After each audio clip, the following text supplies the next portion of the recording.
We are understanding concepts, اور ان concepts کو ہم اپنا لرننگ کا پارٹ بناتے ہیں، اور جیسے جیسے ہم نئے نئے کانسیپٹ سیکھتے رہتے ہیں ہماری پرسنالٹی ڈیولپ ہونا شروع ہو جاتی ہے اور ہماری دنیا کے بارے میں انڈرسٹینڈنگ میچور ہونا شروع ہو جاتی ہے.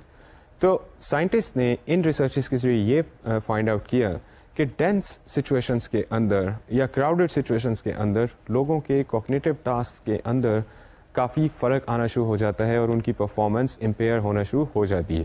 So what is a bottom line lesson that we could learn out of this? A very good lesson that we could learn out of this is with reference to our classroom environments.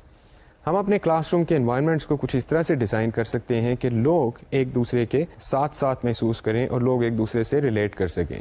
اگر کسی ملک کی population بہت زیادہ ہے اور اس حساب سے education کم ہے اور ہمارے پاس ٹیچرز بھی کم ہیں اور ہم اس چیز سے نہیں بچ سکتے کہ ایک ٹیچر کے پاس تقریباً 60 سے 70 بچے ہوں، تو اس صورت میں ہم اس پرنسپل کو کیسے اپلائی کر سکتے ہیں؟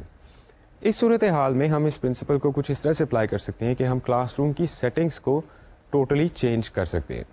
عموماً یہ ہوتا ہے کہ کلاس روم میں ایک ٹیچر سامنے کھڑے ہوتے ہیں اور ان کے سامنے بچوں کے ڈیسک لگے ہوئے ہیں اور سارے بچے لائن میں بیٹھے ہیں. اس طرح سے تقریباً 70 سے 80 بچے بیٹھے ہوئے ہیں.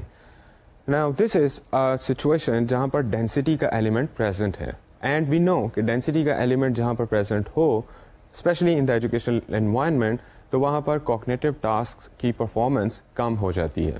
اس صورت حال سے ڈیل کرنے کے لیے ہم ایسا کر سکتے ہیں کہ ان بچوں کا سیٹنگ ارینجمنٹ چینج کر کے اور ان کو لائنز میں بٹھانے کی بجائے ہم ان کو ایک دوسرے کے آمنے سامنے بٹھا سکتے ہیں.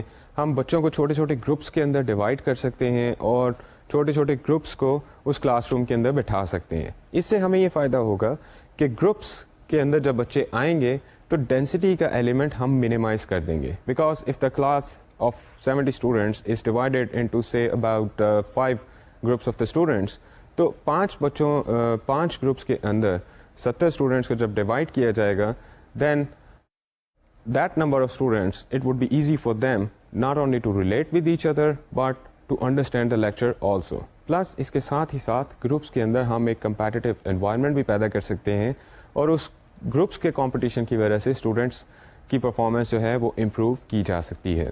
So that is one lesson that we can learn out of these findings.